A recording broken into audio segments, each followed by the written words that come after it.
तुझे भरोसा नहीं ना, तो फिर जा अपने कमरे में जाकर देख। तेरे पलंग के नीचे तुझे तेरी माँ की हड्डियाँ मिलेंगी। प्रभात दौड़कर अपने कमरे में जाता है और अपने पलंग के नीचे देखता है। वहां पर सचमुच एक कंकाल पड़ा हुआ था और उसके शरीर पर जो कपड़े थे वो प्रभात की माँ के थे। क्या बात है, आज तो आप सुबह से ही बहुत बिजी हैं। ऐसा क्या लिख रहे हैं? बस एक फैमिली की कहानी लिख रहा था। जैसे हमारी फैमिली है ना, तुम, माँ और मैं, लेकिन थोड़े अलग तरीके से, क्योंकि ये कहानी हॉरर है और इसमें जो आदमी है ना, मैंने उसकी बीवी को मार दिया है। मतलब कहानी में ऐसा लिखा है। और जानती हो, उसके बाद जो बीवी है ना, वो एक बुरी आत्मा बन जाती है। क्या बेटा, इस तरह की डरावनी कहानियां क्यों लिखता है तू?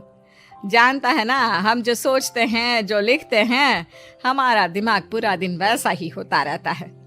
माँ, परेशान होने वाली क्या बात है? राइटर हूँ मैं, मेरा तो काम है कहानियां लिखना। और वैसे भी ये सिर्फ एक कहानी है माँ, कोई सच नहीं है। उसके बाद कुछ दिन बीत जाते हैं। एक रात प्रभात को अपने ऑफिस से लौटने में देरी हो जाती है। रात के लगभग 12 बजे हुए थे।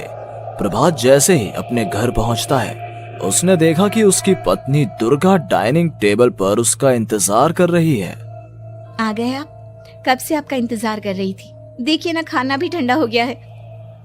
अरे दुर्गा, आज तुमने अपने इतने लंबे लंबे बालों को खोलकर क्यों रखा है? तुम तो हमेशा अपने बाल बांध कर रखती हो। वो क्या है ना प्रभात, जब इंसान अपनी जिंदगी से मुक्त हो जाता है ना, तो उसे दूसरे सारे बंधन खोल देने चाहिए। इसलिए मैंने अपने बालों के बंधन भी खोल दिए। ये तुम किस तरह की बातें कर रही हो? तुम ठीक तो हो? मैं बिल्कुल ठीक हूँ प्रभात। अच्छा चलो खाना खाओ। वो क्या है ना दुर्गा, मुझे भूख नहीं है। ऑफिस में कुछ खा लिया था। कोई बात नहीं, मैं तुम्हारे लिए एप्पल काट देती हूँ, एप्पल खा लो। नहीं दुर्गा, मुझे नहीं खाना है, मेरा मन नहीं है यार। तभी अचानक से दुर्गा अपने हाथ में एक बड़ा सा चाकू लेकर प्रभात पर हमला कर देती है। प्रभात अपने आप को बचाने की कोशिश करता है। आज मैं तुझे नहीं छोड़ूंगी, तुझे अपने साथ लेकर जाऊंगी अपनी दुनिया में। ये क्या बोल रही हो तुम? तुम्हारा दिमाग खराब हो गया है। आखिर तुम हो कौन? दुर्गा अपनी गर्दन टेढ़ी करते हुए बोलती है। मैं दुर्गा हूँ, तुम्हारी पत्नी। ध्यान से देखो मेरी आंखों में।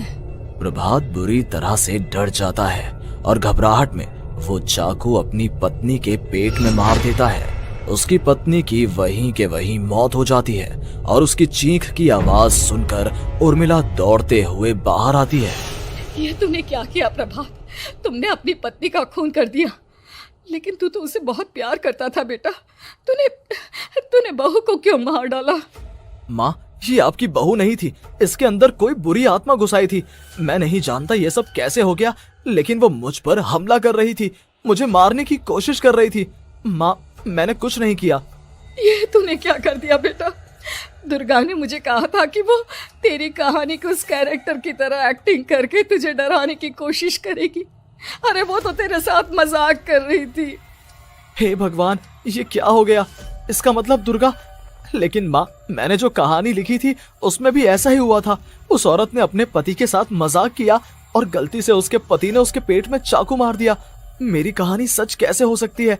माँ, मुझे बहुत डर लग रहा है। अब ये सोच, दुर्गा की लाश का क्या करें हम? अगर गलती से भी ये बात बाहर फैल गई ना, तो तुझे पूरी जिंदगी जेल की सलाखों के पीछे रहना पड़ेगा। एक काम करते हैं माँ, हम घर के पीछे वाले बगीचे में उसकी लाश को दबा देते हैं। अगर कोई पूछेगा तो कह देंगे कि उर्मिला अपने मायके गई और फिर एक दिन हम भी अचानक यहाँ से कहीं दूर चले जाएंगे।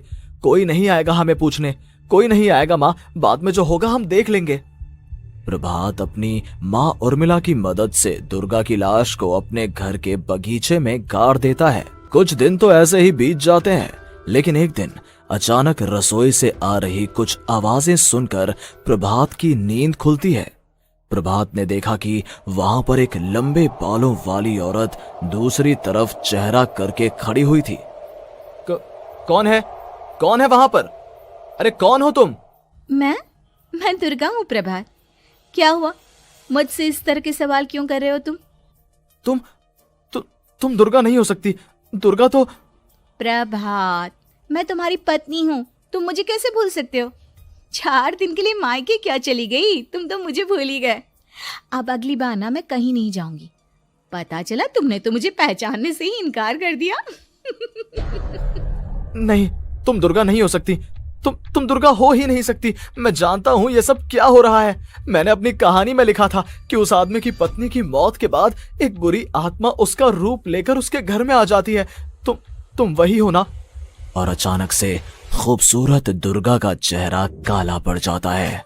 उसकी आंखें लाल हो जाती हैं और पूरे शरीर पर बाल, लंबे नुकीले नाखून, उसके दोनों पैर उल्टे हो जाते हैं और बेहद डरावनी आवाज में वो चिल्लाकर कहती है, बुरी आत्मा, मेरा खून करके मुझे अपने ही घर में गाड़ कर तू मुझे बुरी आत्मा कह रहा है?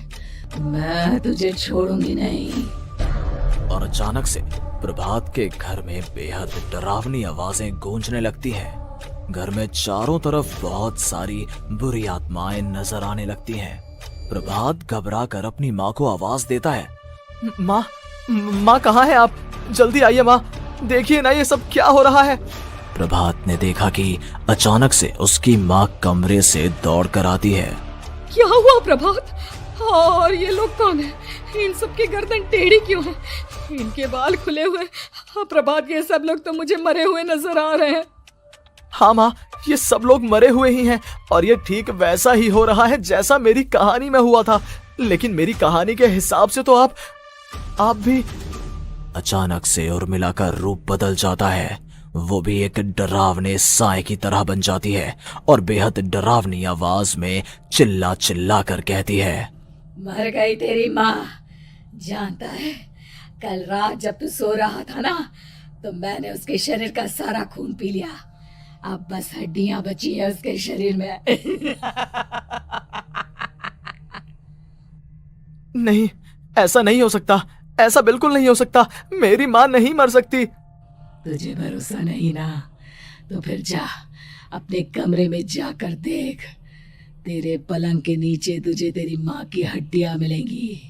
प्रभात दौड़कर अपने कमरे में जाता है और अपने पलंग के नीचे देखता है। वहां पर सचमुच एक कंकाल पड़ा हुआ था और उसके शरीर पर जो कपड़े थे वो प्रभात की माँ के थे। माँ, अब मुझे कुछ करना पड़ेगा। लेकिन मेरी कहानी में लिखा था कि माँ की मौत मेरे हाथों से होगी, पर माँ तो पहले ही मर चुकी है और वो बुरी आत्मा मुझे भी मार देगी। नहीं, इससे पहले कि वो मुझे कुछ करे, मुझे उसका काम खत्म करना होगा। प्रभात अपने हाथ में बड़ा सा चाकू लेकर उस बुरी आत्मा पर हमला कर देता है जिसने प्रभात की माँ का रूप लिया हुआ था, और अगले ही पल वो नीचे गिर जाती है और उसके शरीर से खून बहने लगता है।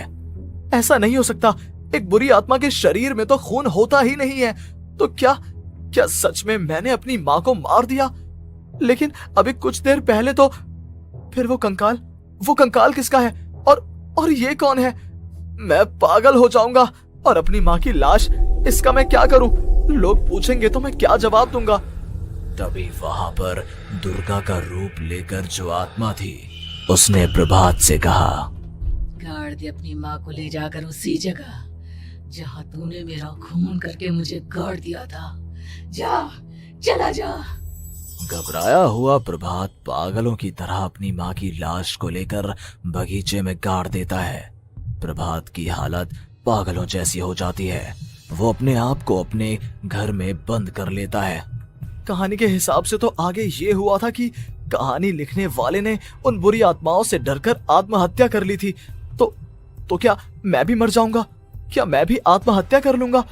एक काम करता हूँ, मैं अपनी कहानी का अंत बदल देता हूँ। हाँ, ये मैंने पहले क्यों नहीं सोचा।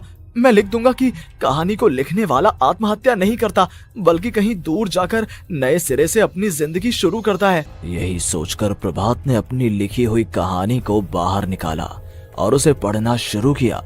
ये देखकर वो हैरान रह गया कि कहानी का क्लाइमैक्स तो किसी ने पहले ही बदल दिया था। ये क्या? इसमें तो लिखा हुआ है कि आखिर में उस लेखक की पत्नी और माँ दोनों बगीचे में जिंदा दफन थे। बुरी आत्माओं ने उनको कैद करके रखा था और वो लेखक अपनी माँ और पत्नी दोनों को जिंदा बाहर निकाल लेता है।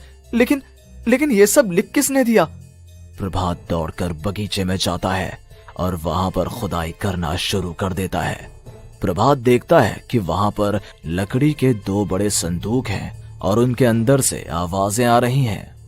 प्रभात, प्रभात बचा लो मुझे, अगर थोड़ी देर और हो गई तो वो मुझे छोड़ेगी नहीं। बेटा देखो, मैं इस बक्से के अंदर बंद हूँ, प्लीज मुझे बाहर निकालो, वो बुरी आत्मा किसी भी वक्त मुझे मार डालेगी। प्रभात वो दोनों बक्से बाहर निकालता है और अपनी पत्नी और माँ दोनों को आजाद करवा लेता है। लेकिन तभी वहां पर अचानक से एक बेहद डरावनी और खौफनाक दिखने वाली औरत आ जाती है। तुझे क्या लगा था इतनी आसानी से अपनी पत्नी और माँ को बचा लेगा? बस 5 मिनट और उसके बाद अमावस का चांद आसमान में आने ही वाला है। लेकिन तूने इन दोनों को बाहर निकाल लिया, अब तुझे मरना होगा। नहीं, मैं जानता हूँ मैं नहीं मरूंगा, और अब आगे क्या करना है ये भी मुझे पता है। प्रभात, ये बहुत खतरनाक है, हमें मार डालेगी। प्रभात, चलो यहाँ से। नहीं दुर्गा, अब मुझे अच्छी तरह से पता चल चुका है कि इस बुरी आत्मा से हम कैसे पीछा छुड़वा सकते हैं। और इतना कहकर प्रभात अपने हाथ में पकड़ी हुई सिंदूर की थैली उस बुरी आत्मा के ऊपर उछाल देता है। कुछ ही देर में वो जमीन पर गिरकर राख में बदल जाती है। ये सब क्या हो रहा था बेटा? ये सब तुम्हारी लिखी हुई इस कहानी की वजह से हुआ है ना?